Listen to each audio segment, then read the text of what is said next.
And that's all of that you're gonna get because I don't want Warner Brothers to slap me around like a flower in the attic.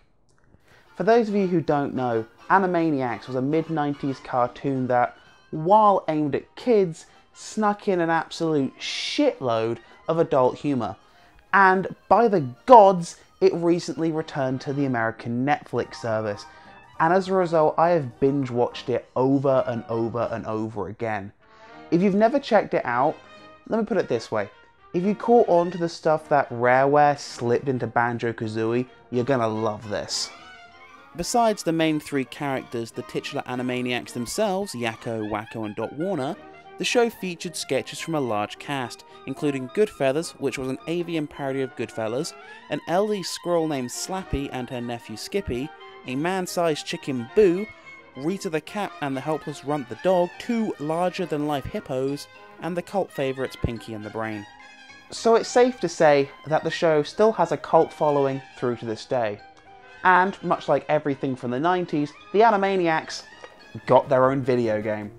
What I have for you today is the Sega Mega Drive version, also known as the Genesis in North America. There's also a Super Nintendo version, but that's a totally different game, and this is the one I own, so this is the one we're covering today. Alright? Good. Okay, so before we even start the game, I am bombarded with text. Like, a lot of text. A shocking amount of text, considering this is not an RPG. Holy hell, game. Get on with... Oh. Title screen. Great. And, is it me, or does this 16-bit rendition of the theme just not sound right?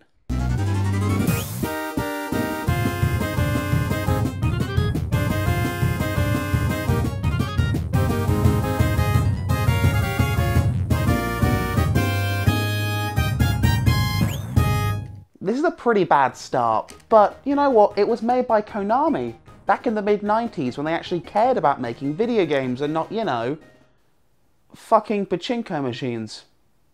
In before I used that joke in the Silent Hill video. So it's at this point you'll notice that the game is a platformer, and after the initial scramble, it actually feels pretty good to play. You play as all three of the main Animaniac siblings with free switching between each with a simple tap of the C button. Each has their own attacks bound to the A button, such as Yakko's paddleball, Wakko's comedy mallet, and Dot's kissy heart thing. Yakko also has another ability, being the only sibling that can push and pull objects, such as crates, in order to solve certain puzzles and advance through levels. Why can't the other siblings do this? Beyond me, that's just the way it is. I'm gonna call bullshit on Wakko here. His comedy mallet there, that's got away more than a goddamn crate. The plot is pretty simple. The siblings are making the most of their home on the Warner Brothers movie lot, and are trying to get various film memorabilia for their new collection. After the initial stage demonstrating what each character can do, you're presented with 4 different stages, or movie sets, to pick from in any order, kinda like Mega Man. Set number 1 is a prehistoric Jurassic Park style stage, 2 is a sci-fi Star Wars parody, 3 is a western, and 4 is horror themed. See, I really like the idea of sets being levels. The show rarely acknowledges the fact that the siblings all live on one of the busiest and most lively movie sets in the business, so it's kinda cool that Konami decided to fill in the gaps. Like most platformers from this time, the game itself is based in trial and error, with every problem being solved by one of the siblings. Initially, it's okay, but rapidly many puzzles become somewhat tedious, down to outright frustrating. An infamous moment in the first Jurassic area involves Wakko controlling an animatronic exoskeleton by smacking it up and down to different heights with his mallet, but it's so irksome to move that you'll die a lot well before you get the hang of it. So this is the point I should probably bring up that I was playing this on my Retron 5. For those of you who don't know what a Retron 5 is, here's a picture. Also, it's an emulation-based clone system designed to play retro video game systems. Being that it's an emulation-based system, you get the full access to emulator bonuses, things like save states, and let me tell you, you're gonna need them when you play this. Animaniacs is one of those games that'll baby you for a little bit, and then bitch slap you in a heartbeat. The inconsistent difficulty gets quite frustrating, but if you decide to not use save states, the game does give you unlimited continues, so it's only over once you've had enough. It also has a password menu, so if you need some time away from it, yeah, okay, take a break. It's fine. But where are the other Animaniacs characters? I hear you profess. Still upset you didn't get your fix of Ecto Cooler because of that one cunt, that one motherfucker who went to Giant and brought the entire fucking display. You know who you are, fuck you! Well, on the Animaniacs characters front, I have some good news and some bad news. The good news is that, yeah, they're here, and in every level, different characters make cameos. That's it though, just cameos and nothing else.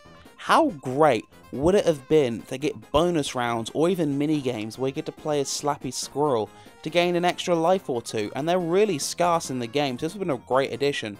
But no, Slappy's solitary appearance has her chucking shite out of a window.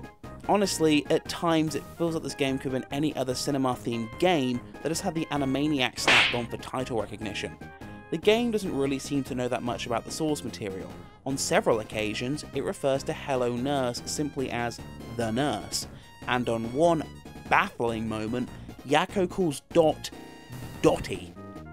Say, what was that reoccurring gag again? The name's Dot. Call me Dottie and you die. That's Dottie. I warned you.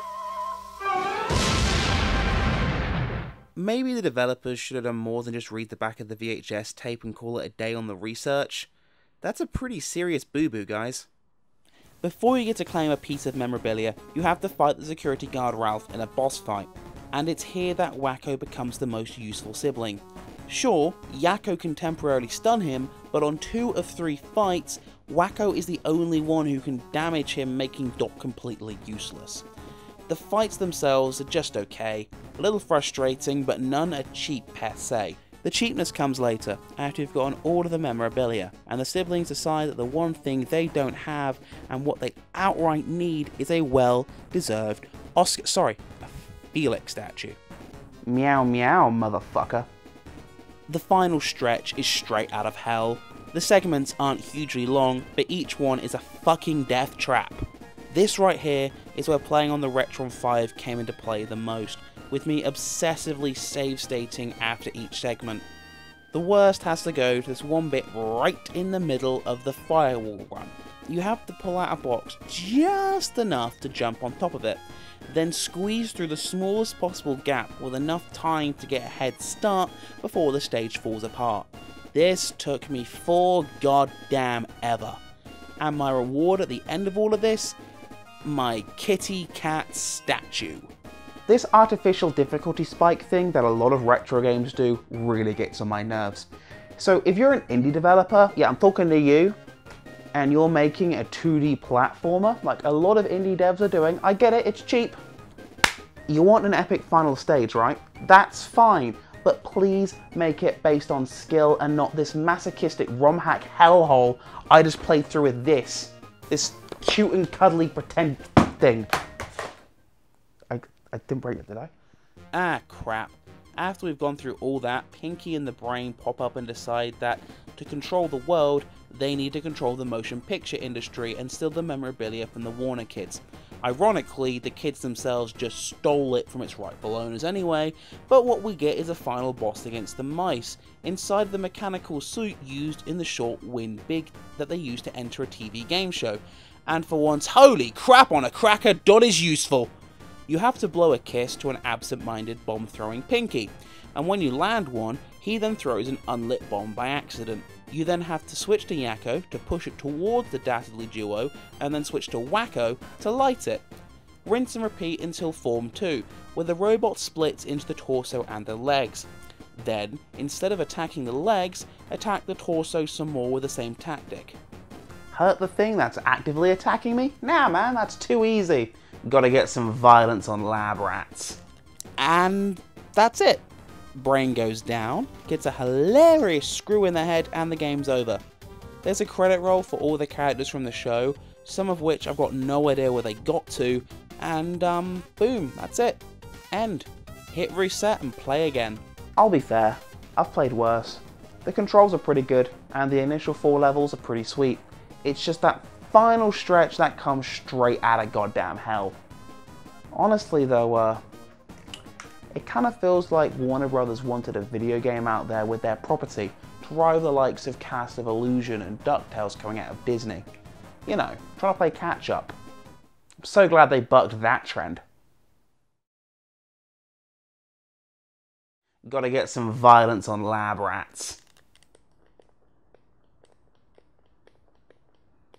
So this is the point I'm expecting you to make a cool Peter joke. Violence may hurt your CPM. Controversy. Oh, fuck off, Ingrid. Ingrid Newark. You're named after a really shitty town in New Jersey. Fight me. That's not even her last name. It is now. Bitch. Oh. Misogyny. Shit. Misogynies. Shite. Somebody call Kotaku on me. Cut! No, they can't do that shit anymore. They They got owned. Literally.